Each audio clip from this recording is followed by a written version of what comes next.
नास्तिक हो चाहे आस्तिक हो, परमात्मा तो है ही। उनको माने न मानने से वो मिटते थोड़ी, और हम होते ही कौन है जो उनको मिटा। अगर ये उंगली माने चाहे नहीं माने, इसके अंदर शक्ति है, इससे कुछ फर्क नहीं पड़ने वाला। और इसका माना न माना, उसका कोई माना भी क्या है, कोई अर्थ भी क्या है। इसको तो सिर्फ यही चाहिए कि इसके अंदर से जो शक्ति चल रही है, जो इस बुद्धि से कनेक्टेड है, वो जो भी कह रही है, जो भी करा रही है, इसे सीधे सीधे कर। इसमें राधा जी का एक बड़ा सुंदर उदाहरण है। यहाँ पे राधा जी के प्रेमी बहुत बैठे हैं, इसलिए मैं बताना चाहती हूँ।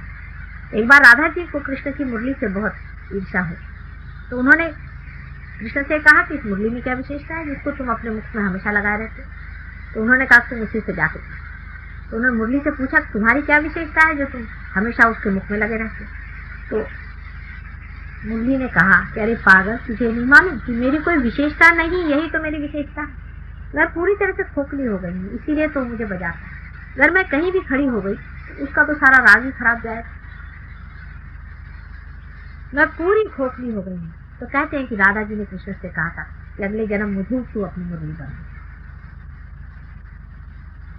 इसी तरह से हम भी एक खोखले हो जाते, पर खोखले होने का मतलब ये नहीं कि आप कार्य से चूक जाते। बहुत से लोग कहते हैं कि हमारी जिम्मेदारी है, वास्तविक आपकी कोई जिम्मेदारी है नहीं, लेकिन लोग कहते हैं कि हमारी जिम्मेदारी है क्योंकि गलत फहमी में बैठे हैं।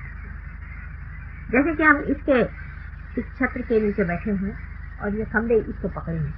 अगर कोई अज्ञानी हो तो अपना हाथ भी उसे बेकार में लगाए रखेगा कि मैं इसको पकड़े। लेकिन जो ज्ञानी है, जो जानता है कि इसके लिए खंबे खड़े हुए हैं संभालने वाले, हम कौन हैं। उसी तरह से जब तक अज्ञान रहता है तब मनुष्य ये सोचता है कि मैं ही सब चीज का जिम्मेदार हूँ और वो काम करने का है। और अगर मैं इस झंझट में पड़ गया तो मैं कोई साधु सन्यासी और ये हो जाऊंगा और मैं कुछ काम ही नहीं कर सकता।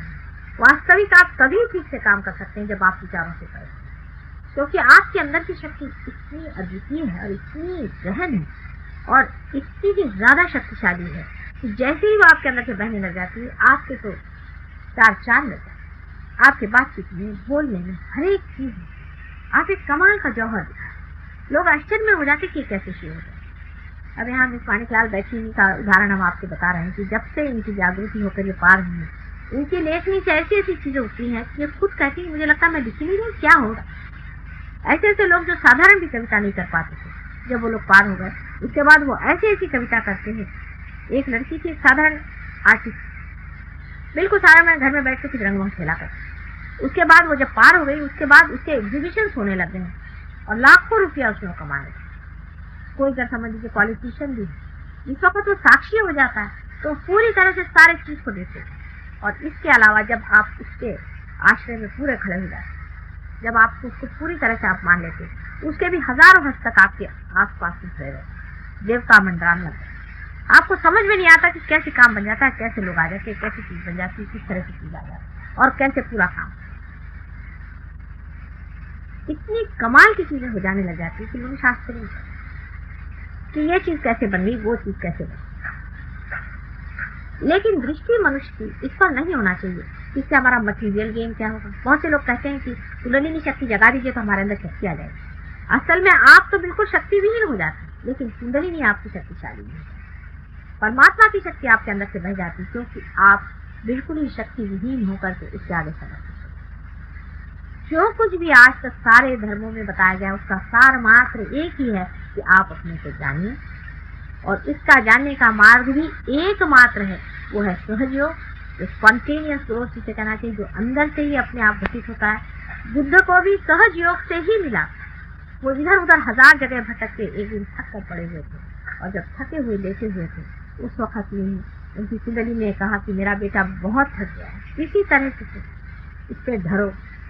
उसी वक्त रेस उनके सर पे आकर रुक गई और नीचे से कुंडली ने उनका सहस्त्रार तोड़ दिया। और वो कोई भी आदमी आज तक सहज योग के सिवाय पार नहीं हुआ। सिर्फ यही है कि जैसे हम अब 4 डुप्ले लेन में आने के लिए पहले हजरतगंज गए, वहां से सोचा रहे वो तो दिल्ली में है, फिर चलिए अब यहाँ से लखनऊ छोड़ करके हम दिल्ली में आए, फिर दिल्ली में घूम करके हमने देखा, फिर इधर गए उधर गए, वहां से घूमते घूमते किसी तरह से लोगों ने कहा साहब ये तो यही है, आप ही के अंदर में बैठा, आप कहाँ जा रहे हैं।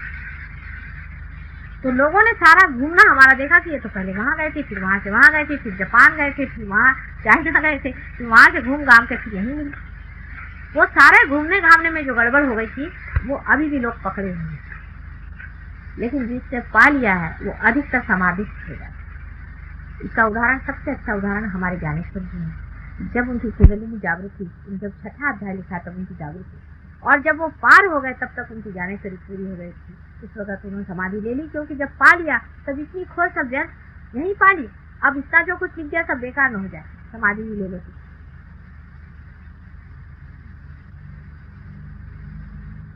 सारी ही खोज व्यर्थ हो जाती, लेकिन व्यर्थ कुछ भी नहीं होता। खोज से ही आदमी उस दशा में पहुंच जाता है जहाँ उसे पाता है। खोज ही है।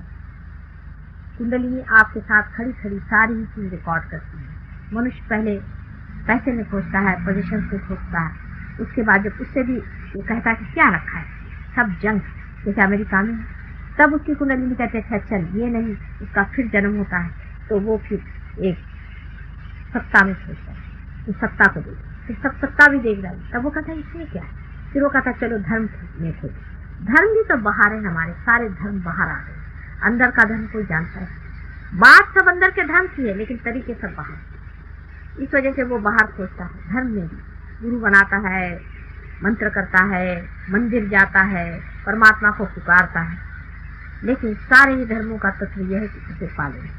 जो लोग पार हो चुके हैं, ऐसे जितने भी गुरु हो गए, जैसे गुरु नानक, वो कहते हैं सहज समाधि, सहज समाधि लागे। वो कहते हैं काहे रे बन खोजन जाई, सदा निवासी सदा अलेपा तो ये संगतम।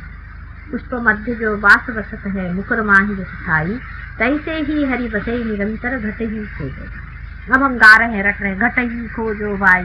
ये तो ऐसा ही हुआ कि किसी डॉक्टर ने प्रिस्क्रिप्शन दिया कि तुम अनासिन ले लो, तुम्हारे सर दर्द हो रहा, तुम रट रहे हैं अनासिन ले लो, अनासिन ले लो। लेगा कब? जब पेशेंट लेगा ही नहीं, उसका सर दर्द जाएगा। घट के अंदर खोजने का मतलब ये है कि घट के अंदर स्थापित हो जाता, तो खोजा नहीं जा सकता, अपने आप ही हो जाता है जब आपका समय आ जाता है।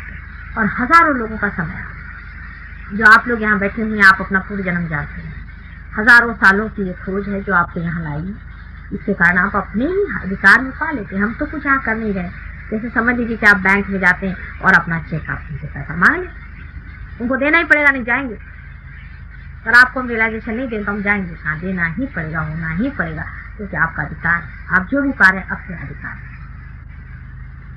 आपकी इच्छा ही नहीं होगी जब तक आपका स्वयं इतना अधिकार नहीं। आपकी इच्छा के बगैर कोई सा भी कार्य नहीं। लेकिन हमको एक बात जरूर जान लेनी चाहिए कि हम क्या असलियत चाह रहे हैं या नकलियत चाह रहे हैं। आपको कुंडलिनी जानती है, आपको वो सब कुछ जानती है आपके बारे में, लेकिन आपकी स्वतंत्रता की जरूरत है कि अपनी स्वतंत्रता में जिस दिन आप ये तय कर लें कि हम परम चाहते हैं, उसी दिन कुंडलिनी आपकी खड़ी, उसी दिन आपका सहस्त्रार टूट जाएगा कि हमें और कोई चीज नहीं, हमें सिर्फ परम ही चीज मांग, हमें शरीर का सुख नहीं चाहिए और कुछ नहीं चाहिए। हम उसी परम पिता परमात्मा परमेश्वर, उसी छत्र छाया में अपने को जागते हुए पाए। ये जिसने एक बार सोच लिया वो पाए। कुंडलिनी के बारे में आपको अगर कोई सवाल हो तो आप मुझसे पूछें। कुंडलिनी विषय तो बहुत बड़ा है और इसका इतना कुछ, अब यहाँ पर जो कुछ लोग हैं, 2-4 लोग ऐसे आए हुए हैं हमारे साथ में कि जो रियलाइज भी नहीं है, लेकिन उस दशा पे रियलाइज है, इस जगह पहुंचे कि वो दूसरों को रियलाइजेशन दे। जैसे आप पार होते हैं, आप स्वयं आपके इशारे पर कुंडलिनी नाच, इशारे पर आप खुद महसूस करेगा हजारों आदमियों के आप ऐसे करके कुंडलिनी नाच। ये लोग बिल्कुल साधारण तरह के लोग हैं, नॉर्मल लोग हैं, अंदर से आपको इनकी शक्ति का कुछ भी पता नहीं लग सकता है कि कितनी शक्ति है, लेकिन एक इशारे पर इनके कुंडलिनी उठेगी और ये लोग पार भी। ऐसे जिस दिन 1000 आदमी तैयार हो जाएंगे, बहुत बड़ा कार्य हो सकता है और एक नई रेस तैयार होगी, एक नए तरह के लोग, एक नई संस्था ऐसी कि जो अंदर से चीज को पाए हैं, बाहर ढको के धो पैसों से नहीं पड़ा, अपनी अपनी अंदर की आर्तता से, अपनी अपनी परमेश्वर की लगन से ही पाई हुई इस चीज के जो लोग हैं, इनकी आयु 90 साल से तो किसी की कम नहीं है।